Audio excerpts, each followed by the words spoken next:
찬양하겠습니다.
또 내가 보니 보라 어린 양이 시온산에 섰고 그와 함께 14만 4천이 서 있는데 그들의 이마에는 어린 양의 이름과 그와 그의 이름을 쓰여지니라. 내가 하늘에서 나는 소리를 들으니 많은 물소리와도 같고 큰 물의 소리와도 같은데 내가 하늘에서 들리는 검은고 타는 자들이 그 검은고를 타는 것 같더라. 그들이 보좌 앞과 내 생물과 장로들 앞에서 새 노래를 부르니 땅에서 소명하며 가는 14만 4천밖에 되는 능히 이 노래를 배우자더라. 이 사람들은 여자와 더불어 더럽히지 아니하고 순결한 자라 어린 양이 어디로 인도하는지 따라가는 자며 사람 가운데서 숙량함을 받아 처음 익은 열매로 하나님과 어린 양에게 속한 자들이니 그 입에 거짓말이 없고 흠이 없는 자들이라. 아멘. 자리에 앉아주시기 바랍니다. 공문제 소식을 여러분과 함께 나누도록 하겠습니다. 올해 처음 나오신 분 우리 교회 청년 멤버였고 그동안 계속 함께 하셨고 재정위원을 맡으셔서 섬기셨던 그다음 한국으로 돌아가셔서 그곳에서 새로운 삶을 시작하고 계시는 김대한 집사님이 오늘 우리에게 방문했습니다. 박수로 환영하겠습니다. 고맙습니다. 오늘 예배 후에 정준원 아기의 돌을 축하하는 순서가 있겠습니다. 1월 한 해를 시작하는 첫 달에 우리에게 너무 귀한 하나님의 선물 같은 시간을 오늘 주셨습니다. 오른쪽에 보시면 이렇게 예쁜 불상이 차려졌는데 예배 끝난 후에 축하하는 시간을 갖도록 하겠습니다. 아직까지 교정부를 작성하지 않은 분들은 뒤에 있으니까 오늘 꼭 작성하셔서 저에게 내주시기 바랍니다. 침례교단은 저희가 교정부를 보고를 해야 되기 때문에 여러분의 인적사항이 필요합니다. 새로 만든 교정부에 아직까지 작성을 안 하신 분들은 꼭 작성하셔서 오늘 저에게 주시기 바랍니다. 1월 공동체회의가 1월 30일 주일 예배 후에 이 자리에서 있습니다. 이제 코비드 일부러 중단되었던 공동체를 올해부터 시작하기로 3분철에서 말씀드렸기 때문에 매월 마지막 주에 우리가 공동회의를 하는데 긴 시간 걸리는 게 아니고 그 달에 재정보고와 사역보고, 그다음에 그 다음 달에 재정, 그다음에 예정된 사역을 보고하는 것으로 끝나니까 오래 걸리지 않습니다. 4월 마지막 주 예배 후에 모두 참석해 주시기를 부탁드립니다. 2월 13일 주일 예배 설교는 체코 친구회기관의 마르틴 스테파넨코 목사님께서 오셔서 설교를 해 주시겠습니다.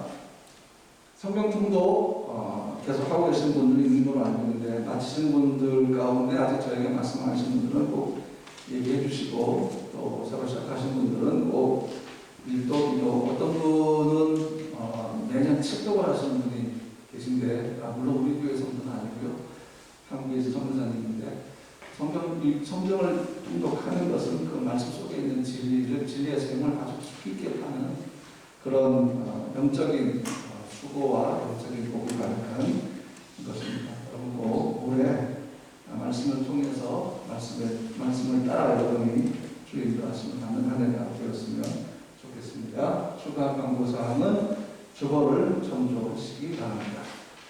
네, 이제 모두 함께 일어나셔서 오늘 성경 본문 말씀을 함께 봉독하도록 하겠습니다.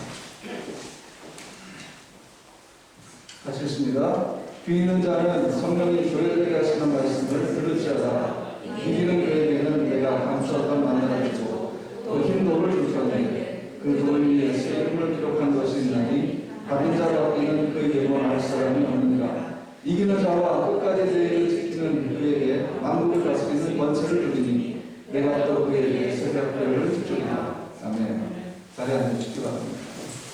1월달에는 미리 말씀을 드린 대로 소아실고 교회에서 주님이 이기는 자에게 주시는 약속의 말씀들을 가지고 설교하기로 했습니다. 오늘은 버가모 교회와 두아디라 교회를 향하신 주님의 약속인데, 여기 보면은 버가모 교회를 향해서는 감추었던 만나와 흰 돌을 주시겠다고 말씀하고 있고, 그 다음에 두아디라 교회를 향해서는 만국을 다스리는 권세와 새벽별을 주시겠다고 말씀을 하고 있습니다. 먼저 감추었던 만나와 흰 돌에 대해서 우리가 함께 생각을 해볼 텐데요. 만나는 처음에 무엇인가 하는 것을 우리가 먼저 알아야 합니다. 만나는 히브리어로 만후, 영어로는 와. 이게 무엇이냐 하는 것입니다. 지난해 제가 선물 시리즈 전가할 때 말씀드렸듯이 만나는 아침에 나타나는 하나님의 영광이었습니다. 그래서 광야 생활 동안 이스라엘 백성들에게 내려진 하늘의 양식이었죠. 누가복음 9장 15절 말씀 보니까 그들이 굶주릴 때 주께서는 하늘에서 양식을 주시고 그랬습니다. 그래서 만나는 하늘로부터 오는 양식이었습니다. 그런데 이 만나를 모세가 아론에게 명해서 한 오멜을 항아리에 담아 언약궤 안에 넣게 했습니다. 한 오멜이 얼마인가 하면 이스라엘 백성들이 내일 아침마다 거두어야 할 1인분의 양입니다. 식구가 2사람이면 2오멜이 되겠죠. 그런데 안식일 아침에는 낭나가 내리지 않기 때문에 안식일 전날에만 2배를 거두게 했습니다. 그런데 이 한 오멜을 지금으로 환산하면 약 2리터 정도가 됩니다. 출애굽기 16장 33절과 34절 말씀 앞에 보시면, 또 모세가 아론에게 이르되 항아리를 가져다가 그 속에 만나 한 오멜을 담아 여호와 앞에 두어 너희 대대로 간수하라. 아론이 여호와께서 모세에게 명령하신 대로 그것을 증거판 앞에 두어 간수하게 하였고, 이렇게 되어 있습니다. 성막과 성전에는 지성소가 있습니다. 지성소는 대제사장만 1년에 한 번 속죄일에만 들어갈 수가 있는데, 그 지성소 안에 언약궤가 놓여있고, 그 언약궤 안에는 아론의 쌍난 지팡이, 그 다음에 언약의 돌판들이 있고, 금 항아리에 담긴 만나 항아리가 있었는데, 그것이 양은 한 오멜입니다. 그래서 히브리서 9장 4절 말씀 보면 금 향로와 선연을 금으로 싼 언약궤가 있고, 그 안에 만나를 담은 금 항아리와 아론의 쌍난 지팡이와 언약의 돌판들이 있고 라고 기록이 되어 있습니다. 그런데 솔로몬이 제위하고 11년에 약 BC 959년경에 성전을 완공을 합니다. 그리고 성전 지성소 안에다 언약궤를 옮기고 확인을 했을 때 아론의 쌍난지팡이와 만나를 담은 금항아리는 사라졌고 십계명의 두 돌판만 남아 있습니다. 여기에 대해서는 여러 가지 의견들이 있는데 출애굽기 16장 34, 34 저희가 조금 전에 읽은 그 말씀에 보면 제일 밑에 보시면 증거판 앞에 두어 간수하게 하였고 라고 했기 때문에 사실상 만나는 언약궤 안에 없었다라는 의견도 있습니다. 정확한 것은 우리가 잘 알지는 못하지만 어쨌든 솔로몬 성전이 지어진 후에 십계명 돌판만 그 속에 남아 있었던 것을 발견을 했습니다. 그리고 BC 6세기경 바벨론이 예루살렘을 침공하죠. 북이스라엘은 이미 멸망했고 남유다가 멸망을 할 때 바벨론이 예루살렘을 침공합니다. 그때 언약궤가 사라지고 납니다. 어디로 가는지 알 수가 없는데 유대인 전승에 의하면 예레미야 선지자가 법궤와 만나를 담은 항아리를 감추었다라고 되어 있습니다. 정확한 건 우리가 알 수가 없습니다. 저는 일본 사역을 굉장히 오래 한 사람인데 일본에는 아주 재미있는 이야기가 있습니다. 인류 동조론이라는 것입니다. 일본과 유대인은 같은 조상을 가지고 있다라는 것인데 쉽게 얘기하면 일본의 조상은 유대인이라는 것입니다. 그래서 일본에 가면 시코쿠 섬이 있습니다. 그곳에 치르기야마라는 산이 있습니다. 검산이죠. 여기 깊은 동굴이 있는데 이 동굴 속에 사실은 언약궤가 감춰져 있다. 이런 얘기도 있습니다. 역사적으로 많은 사람들이 이 사라진 언약궤를 찾으려고 했는데 이것이 영화로도 만들어졌었죠. 요즘 세대는 잘 모르겠지만 제가 10대 시절이었나요? 생 시절이었나요? 해리슨 포드 주연의 인디아나 존스 영화가 나왔는데 그때 1편 레이더스 제목이 잃어버린 성궤를 찾아서 그래서 잃어버린 언약궤를 찾고 찾았는데 뭐 독일군이 그 언약궤 뚜껑을 열었을 때 거기서 사망의 영들이 나와서 갑자기 사람이 죽고 하여튼 상상력을 극대화해서 만든 헐리우드 영화입니다. 그 내용은 헐리우드에서 만든 영화이기 때문에 우리가 믿을 수 없지만 어쨌든 언약궤, 사라진 언약궤를 테마로 해서 만든 영화라는 것입니다. 하나님은 천사를 통해서 모세의 시신을 감췄다고 성경을 기록하고 있습니다. 그렇다면 법궤와 만나를 담은 항아리도 그리고 그 속에 있는 법궤 안에 요령에 남아있었던 십계명 돌판도 당연히 하나님은 감추셨을 것입니다. 왜 그랬을까요? 사람들에게 우상이 줄 것이 뻔하게. 사람들은 마음을 하나님께 두는 것이 아니라 이게 법궤래, 이게 만나를 담는 항아리였대. 그러면서 그거를 숭배하기 시작할 것을 하나님이 아셨기 때문입니다. 어떤 사람들은 그 유튜브를 보면은 예루살렘 몰드 그 시티 안에 있는 어느 굴에서 어떤 사람은 시티가 도굴이라고 하고 또 선지자의 무덤이라고 하는 거기서 법궤가 실제로 발견이 됐다 이렇게 얘기를 합니다. 또 어떤 사람은 아니다 이디오파에 숨겨져 있다 이렇게 얘기합니다. 여러분은 법궤가 어디 있을 것 같아요? 혹시 프라하성 안에 감춰져 있는 거 아닐까요? 아니면 한국 지리산 아니면 백록담 안에 모릅니다. 그런데 사실 법궤가 어디 있느냐 하는 건 중요하지 않습니다. 법궤가 발견되었대 중요하지 않습니다.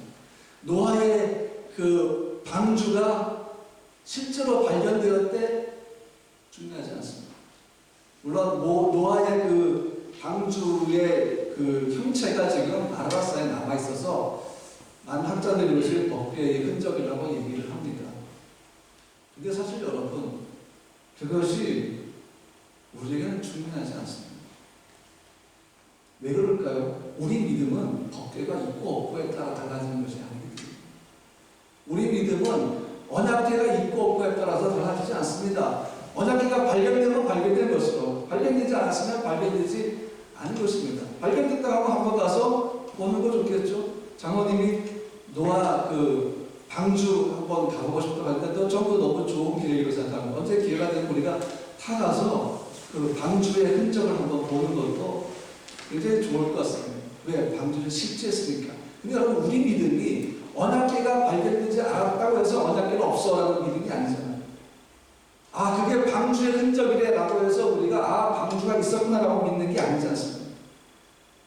만나다 보면 항아리가 나타났다고 해서 우리가 아 진짜 만나가 있구나 라고 믿는 게 아닙니다. 우리의 믿음은 그것이 존재하느냐 아니냐가 아니라 하나님의 말씀에 기록된 그 자체를 믿는 것이기 때문에 성경에 언약궤가 있었다라고 말씀하고 있기 때문에 우리는 그것이 있음을 믿는 것이고 하나님이 하늘로부터 만나를 내리셔서 이스라엘 백성을 먹으셨다고 말씀하셨기 때문에 우리는 그 사실을 믿는 것이고 노아 홍수 이야기와 방주가 성경에 기록되어 있기 때문에 우리는 믿는 것이지 그게 있고 없다고 해서 우리 믿음이 에이 성경은 거짓말이구나 하는 것이 아니라는 사실이죠. 보이지 않는 것을 보이는 것을 믿는 것이 믿음이라고 성경은 계속 강조하고 있지 않습니까? 뭐 혹시라도 언약궤가 발견된다면 장로님 여행 같은 곳에 한번 가죠. 가서 한번 좋죠. 뭐 수년 안에 우리가 장로님과 함께 노아 방주의 흔적을 봤으면 저도 사진을 보고 영상을 봤는데 진짜구나라는 생각이 들었는데 저는 고고학자가 아니어서 그게 제가 진짜라고 해서 진짜는 아닙니다. 여러분 괜히 오해하지 마세요. 근데 진짜라는 쪽이 제 마음에 굉장히 많이 사실 가 있어요. 이미 성경에 기록하고 있기 때문에 우리가 믿는 것이지 법궤가 나타나지 않고 있다고 해서 법궤는 사실 없었어 심하다고 생각하지 않는다는 얘기죠. 그렇죠. 우리의 믿음은 하나님의 말씀에 있는 것이지 우리 눈앞에 뭔가 실제로 나타나고 안 나타나고에 달려있지 않다라는 것입니다. 우리 앞에 만나가 나타나지 않아도 우리는 그 만나 때문에 영원한 삶을 사는 것이 아니라 구약에서 만나였으나 신약에서 생명의 양식인 예수를 의미하는 것이 만나기 때문에 우리는 이미 예수께서 우리와 함께 하시고 우리에게 영원한 생명을 주셨습니다. 그러므로 우리 눈앞에 만나가 나타나지 않아도 우리는 상관없이 주의 나라에 가서 영원한 삶을 살 것이다. 그 다음에 오늘 말씀 보니까 감추어진 만나라고 되어 있습니다. 히든 만나.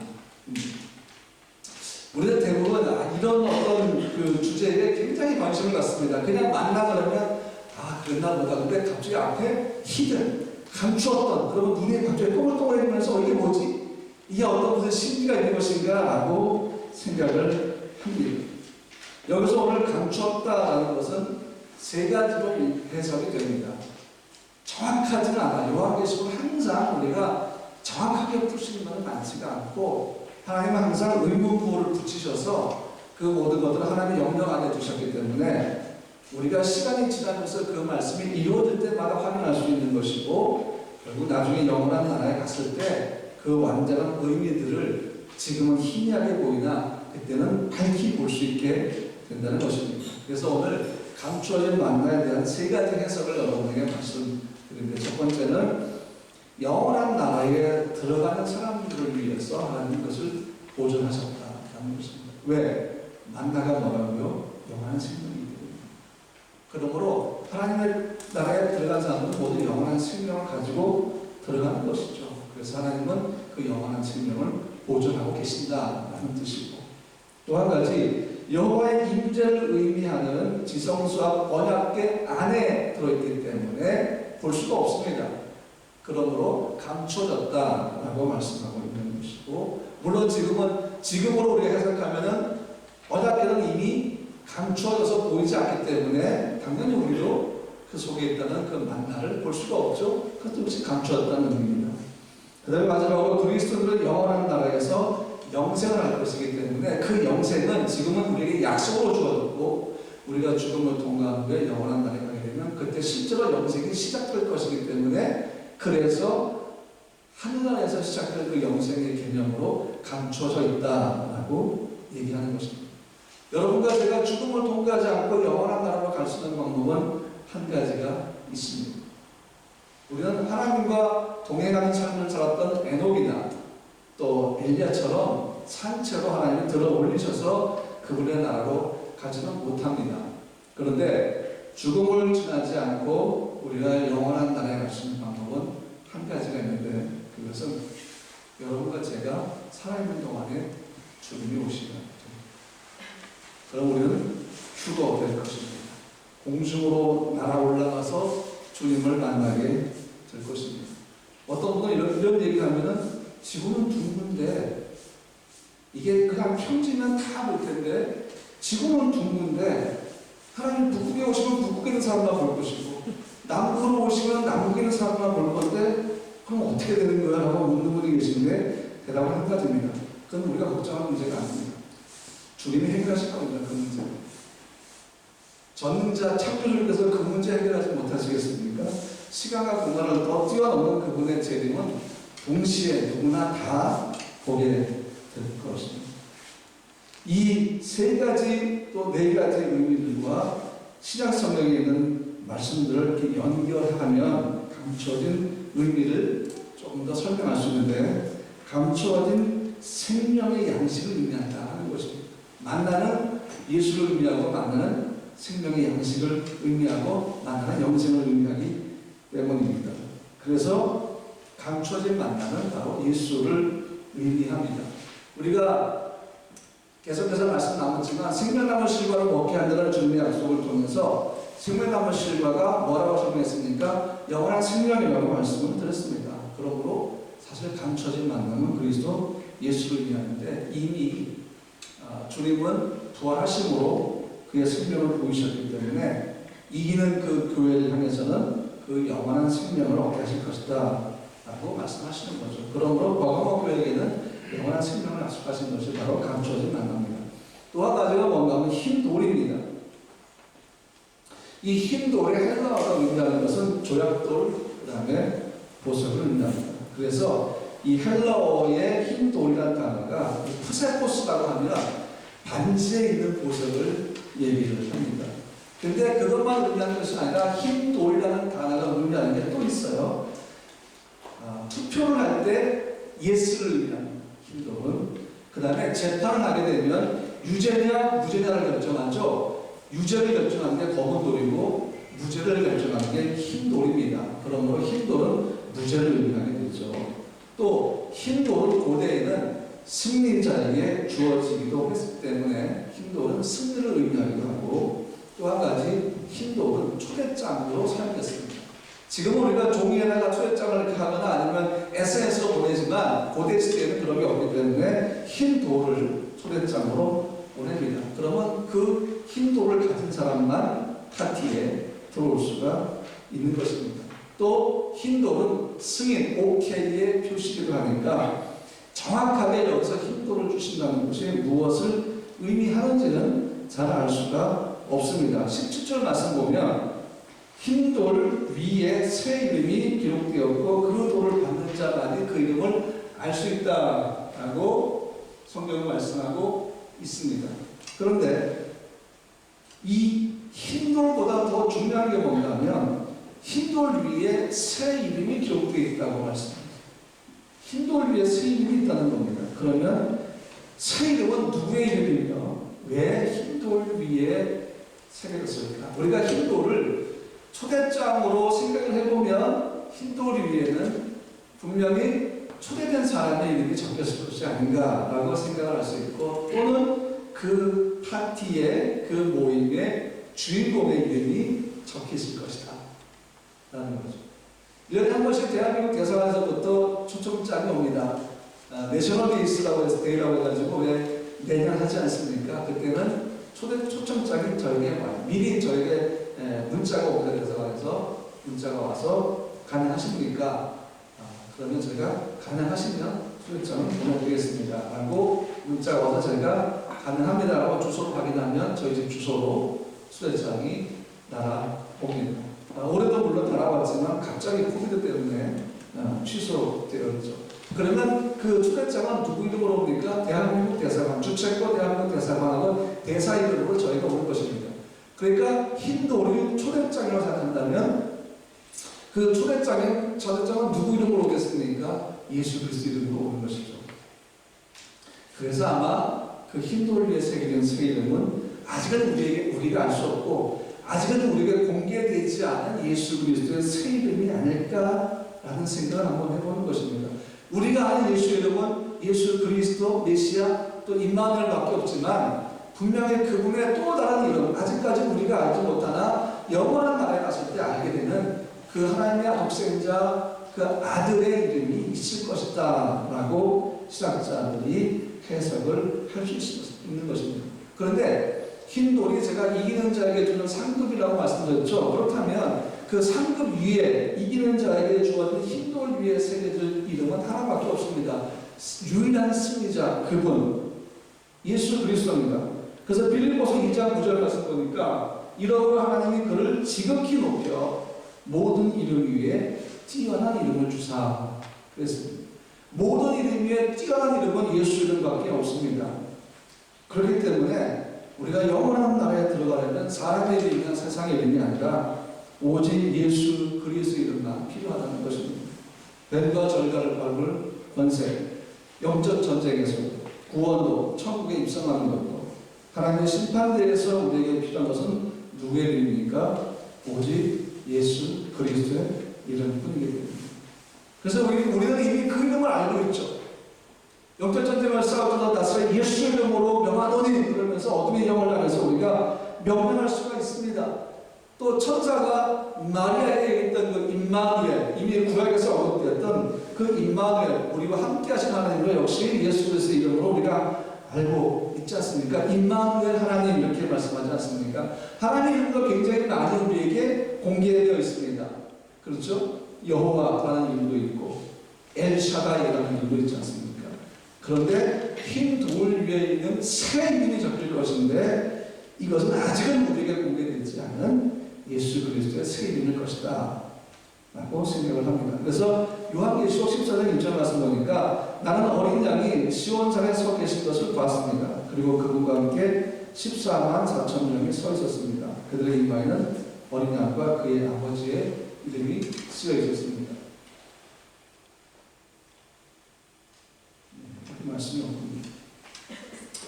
요한계시록 14장 1절에 보면은 그의 아버지, 각 14만 4천 명의 이 이마에 어린 양과 그의 아버지 이름이 쓰여 있다고 했으니까 분명히 새 이름이 존재하지 않을까. 그리고 그 어린 양과 그의 아버지 이름이니까 아마 예수 그리스도의 새 이름과 하나님의 이름이 아닐까라고 생각을 합니다. 또 한 가지 이사야에서 일어나는 일이 있습니다. 이사야 62장 2절 말씀 보니까 이방 나라들의 내 공의를 뭇 왕이 다 내 영광을 볼 것이요 너는 여호와 이름으로 정하신 새 이름으로 일컬음이 될 것이며 그렇습니다. 근데 이 말씀이 의미하는 게 뭐냐면 예수 그리스도의 새 이름이 그 흰 돌 위에 돋을 것이다 라고 예언하지만 또 한 가지가 뭐냐면 구원받은 백성들에게도 각각 새 이름이 주어질 것이 아니냐라는 것입니다.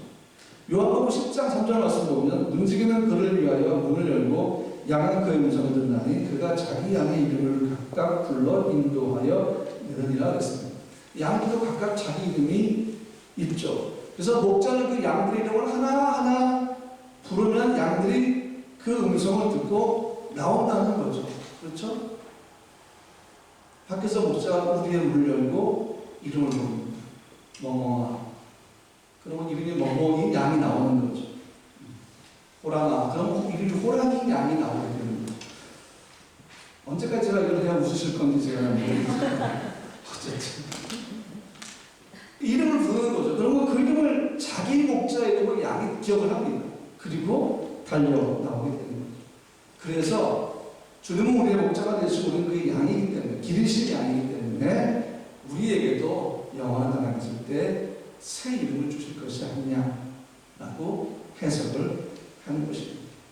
또 한 가지가 두아드라 교회에 주시는 상급은 두 가지인데 이기는 자와 끝까지 내 일을 지키는 그에게 만국을 다스리는 권세를 주시겠다고 하셨고 28절 말씀 보니까 새벽별을 주시겠다 그랬습니다. 자, 이게 또 궁금해지는 겁니다. 만국을 다스리는 권세는 뭔지 알아요, 우리가.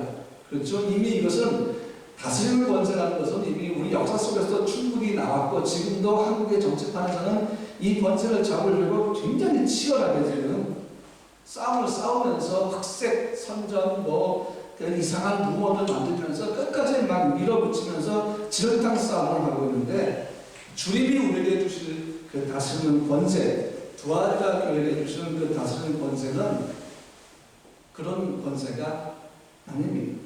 먼저 우리가 만국을 다스리는 권세를 한번 생각해 보면 요한계시록에 모두 23번 나오는데, 모든 나라와 각 족속과 방언과 백성과 나라라고 기록이 되어 있기 때문에 이것이 바로 주님이 만국을 다스리는 권세를 갖고 있다는 겁니다. 주님은 하나님이 모든 이름에 뛰어난 이름을 주셨고, 하나님은 그에게 모든 걸 다스릴 권세를 주셨기 때문에, 그래서 요한계시록 12장 10절 말씀 보면 이렇게 되어 있습니다. 그때 내가 들으니 하늘에서 큰 음성이 이렇게 울려 나왔습니다. 이제 우리 하나님의 구원과 권능과 나라가 이루어지고 하나님께서 오신 그리스도의 권세가 나타납니다. 이 권세가 뭐예요? 다스리는 권세라는 것입니다.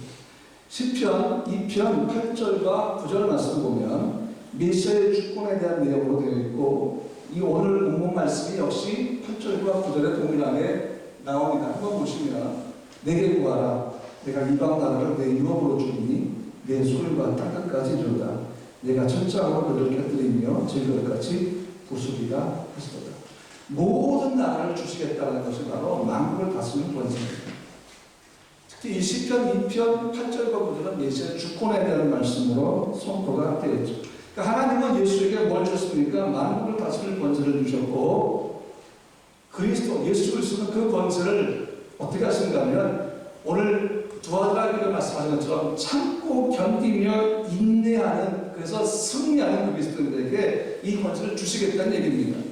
승리하신 그리스도께서 이기는 자, 즉 승리하는 그리스도인에게 이걸 주시는 것입니다. 그래서 구원받은 자들은 그리스도와 하나가 되었습니다. 주와 죽고 주와 살았습니다. 그리스도와 내가 하나가 되었습니다. 그분이 내 안에 살아계십니다. 나는 그의 자녀가 되었습니다. 그렇기 때문에 우리의 권세, 구원받은 백성의 권세는 구속자이신 그리스도의 권세와 일치한다는 사실입니다. 주님이 12제자를 파송하시면서 뭐했습니까? 내가 너에게 뱀과 정갈을 밟으며 원수의 모든 능력을 제어할 권세를 주었으니 너를 해할 자가 결단코 없으리라. 그렇게 말씀하셨어요. 그러나 귀신들이 너에게 합복한 것을 기뻐하지 말고 너희에게 한데 기록된 것을 기뻐하라 하시니라. 성경은 주의 말씀을 이렇게 기록하고 있습니다. 뱀과 정갈을 밟을 권세는 주님의 권세입니다. 주님이 저에게 그 권세를 주셨다고 말씀하십니다. 이것이 바로 이기는 자에게 주시는 다스리는 권세라는 것입니다. 그래서 여러분과 저도 이 구속자 영광을 가지고 만국을 다스리는 그 다스림에 우리도 참여한다는 것입니다. 예수의 영광이 나의 영광이 되는 것입니다. 왜? 예수의 죽음이 나의 죽음이 되었고, 예수의 부활이 나의 부활이 되었고, 예수의 생명이 나의 생명이 되었기 때문입니다. 그래서 디모데후서 2장 11절 말씀 보니까 우리가 참고 견디면 그분과 함께 다스릴 것입니다. 우리가 이 땅에서 주의 영광을 위해 참고 견디면 결국 우리는 종말론적인 승리를 얻게 된다는 것입니다. 세상 끝날에 주와 함께 통치하는 영광을 얻게 될 것이다. 이것이 바로 만국을 다스리는 권세를 이기는 자에게 주시겠다는 의미입니다. 그 다음에 또 한 가지가 뭔가 하면 새벽별입니다. 새벽별은 예수 그리스도를 의미합니다. 요한계시록 22장 16절 말씀 보니까 나 예수는 교회들을 위하여 내 사자를 보내어 이것들을 너희에게 증언하게 하려니와 나는 다윗의 뿌리요 자손이 곧 광명한 새벽별이라 하시더라. 새벽별은 주님의 이름을 의미하죠. 우리는 참고 인내하고 순종한 결과로 그래서 새벽별이신 주님을 얻습니다. 바울이 뭐랍니까? 그렇기 때문에 이렇게 고백했습니다. 빌립보서 3장 7절과 8절 말씀을 보면 그러나 무엇인지 내게 유익하는 것을 내가 그리스도를 위하여 다 해로 여기는더러 또한 모든 것을 해로 여김은 내 주 그리스도 예수를 아는 지식이 가장 고상하기 때문이다. 내가 그를 위하여 모든 것을 잃어버리고 배설물로 여김은 그리스도를 얻고. 바울이 자기의 모든 것을 다 배설물로 여긴 이유가 왜 그렇습니까? 새벽 비어드신 그리스도를 얻기 때문입니다. 생명이요 능력이신 그분을 얻을 수 있기 때문입니다. 그래서 바울은 자기를 영원하게 만드는 세상의 모든 것들을 다 배설물로 무가치한 것으로 다 여겼다. 왜? 나는 예수를 얻는 것에 내 인생의 최고의 목표를 정했다라는 것입니다. 이렇게 할 수 있는 이유는 뭡니까? 주님이 자기를 주시기 때문입니다. 주님이 자기를 상급으로 주시기 때문입니다. 여러분이 예수를 믿는 그 순간 주님은 자기 자신을 여러분에게 주셨습니다. 그러므로 그분은 나의 주님이 되었습니다. 여러분의 주님이 되었습니다. 여러분은 그분의 이름을 사용할 권세를 얻었습니다. 여러분은 그분의 이름으로 기도할 권세를 얻으셨습니다.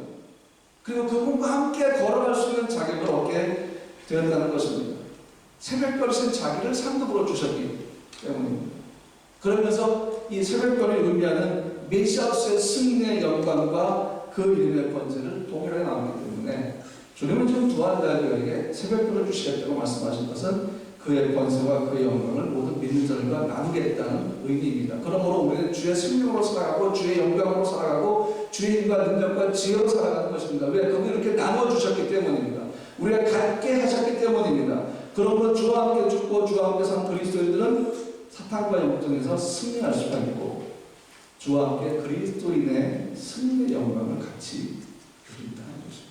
이것이 바로 새벽 별의 의미입니다. 어두운 세상을 살아가는 우리에게 가장 필요한 것은 빛이죠. 그 빛은 그리스도 예수를 의미합니다. 우리가 예수를 만나기 전에는 어둠 속에 살았죠. 그러나 예수 그리스도를 만나 자녀가 되는 순간 우리는 성경 말씀 고린도후서 4장 6절 말씀하신 것처럼 예수 그리스도 얼굴에 있는 하나님의 영광을 아는 빛을 보면서 그 빛을 하나님 우리 안에 마음에 비추셔서 예수의 영광에 참여할 수 있게 되었다는 것입니다. 하나님은 이기는 자, 말씀을 믿고 순종하며 어떤 상황에서도 견디는 그리스도인에게는 그리스도께 주어진 만국을 다스리는 권세와 함께 영원한 생명을 주시겠다고 하셨습니다.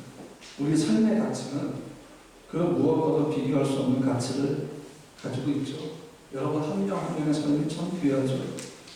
그래서 고난 속에서 버티는 것도 인내하며 말씀을 읽고 묵상하는 것도 선을 행할 때 낙심하지 않는 것도 생명의 예배로 하나님을 일하는 것도 모두 우리에게 주께서 주신 상급으로 돌아오게 될 것입니다. 영원한 하나님의 나라는 믿는 모든 자에게 주어지는 것이죠. 우리에게 약속으로 주어졌고 주의 때가 되면 우리 모두 주의 나라에서 그것을 얻게 될 것입니다. 사랑하는 성도 여러분, 과거와 교회에게 주시겠다고 약속하신 것, 부활과 교회에 주시겠다고 약속하신 것은 그 교회들만이 아니라 오늘날 모든 교회들을 향하신 주님의 약속입니다. 대신 이기는 자에게 주시겠다고 말씀하셨습니다.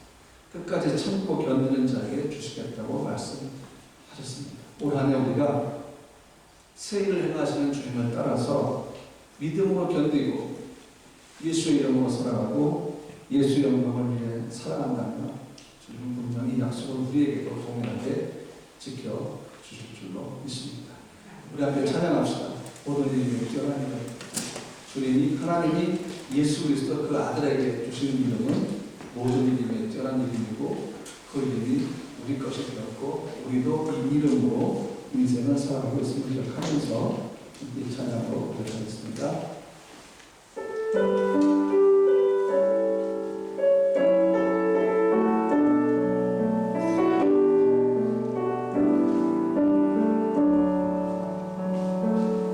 모든 이름 위에 뛰어난 이름 예수는 주 예수는 주 모든 무릎 꿇고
이 찬양을 선포한다. 성령께서 제 안에 너무 큰 기쁨이 주십니다. 산 정상에 올라가서도 이 찬양을 주의 이름은 모든 이름 위에 뛰어납니다. 온 천하 만물이 주님을 우러러보게 해주십시오. 내가 작고 미약하지만 이 시간 이 자리에서 주님이 말씀하신 자리에서 주 보좌 앞에 영광을 돌리기 원합니다. 주님은 나의 주님이십니다. 고백할 때 성령의 자는 너무 깊이 있게 강력하게 역사하시면 좀 오늘 우리가 잠시 기도할 때 주님은 나의 주관이십니다. 주님은 나의 생명이십니다. 내가 보좌 위에 계신 그 어린 양 앞에 내가 영광을 돌리기 원합니다. 내 삶이 이기는 자 삶이 되고 참고 견디고 순종하며 나는 주 앞에 걸어가는 한 해가 되기 원합니다. 기도할 때 성령 여러분의 마음을 주장해 주십시오. 기도하겠습니다.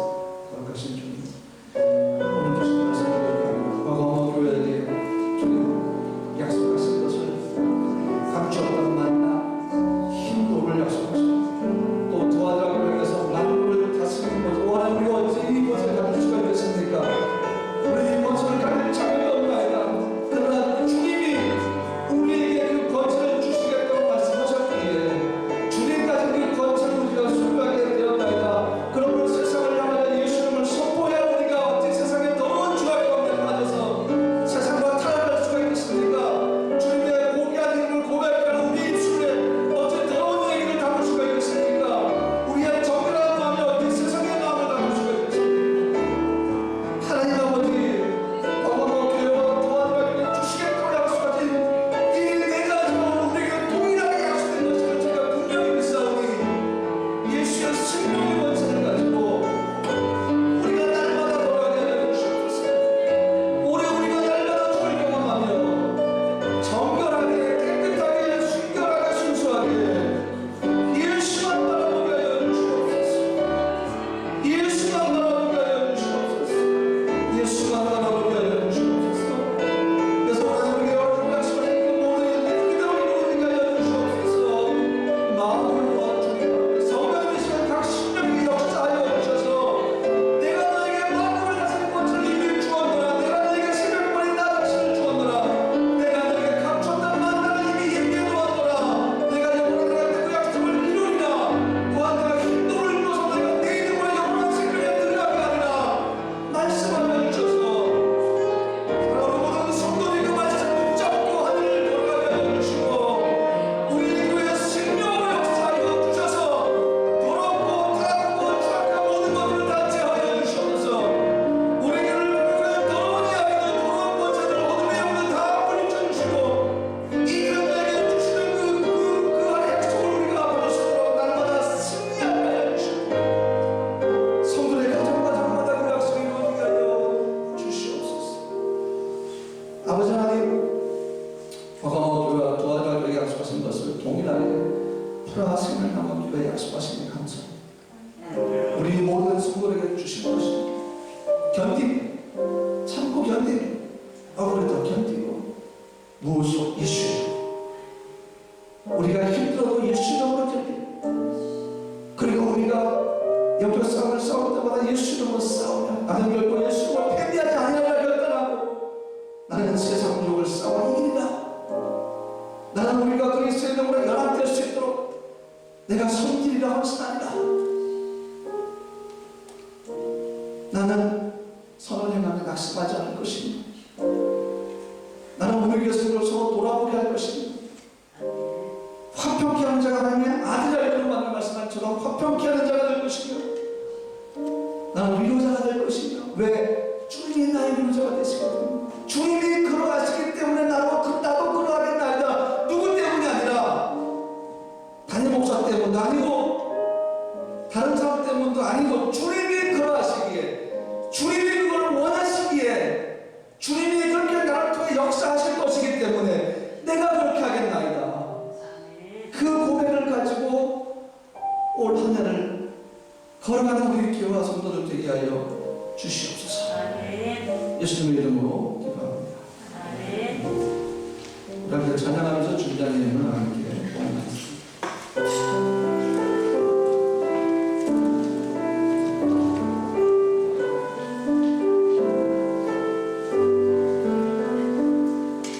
감히 상향을 주께 드리니 나달라리야 온받아서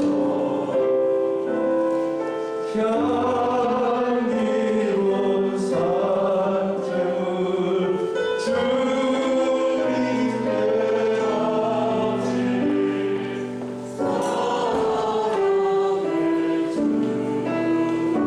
내 주님께.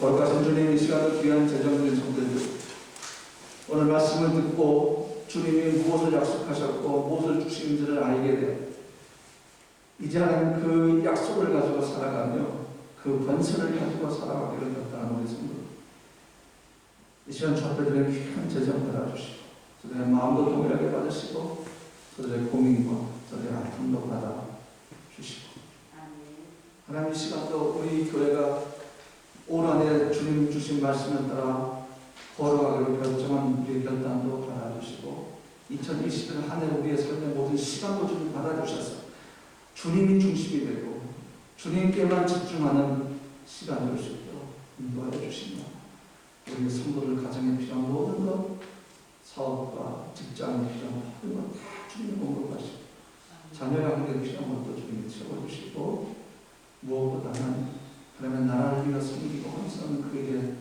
필요한 모든 것들을 세밀한 부분까지 채워주셔서 주님께 큰 영광이 되며 우리에게 큰 복이 되게 하시고 다음 올해 우리에게 새로운 성전을 허락해 주시고 우리에게 필요한 재정을 채워주시고 성경에 필요한 재정을 채워주시고 사람의 힘이 아니라 성령의 강권적인 역사로 이 일을 밀고 가 주셔서 우리 눈앞에서 주관하시는 그 일을 포기하여 주시옵소서. 이제는 우리 예수 그리스도의 은혜와 아버지 하나님의 무한하신 사랑하심과 성령님의 내 역사 충만하시니 사랑하는 모든 성도들 머리 위, 특별히 오늘 함께 예배하는 김단임 사님과 그 가정과 하는 모든 일 위, 지금으로부터 영원토록 함께 하시기를 간절히 축원합니다.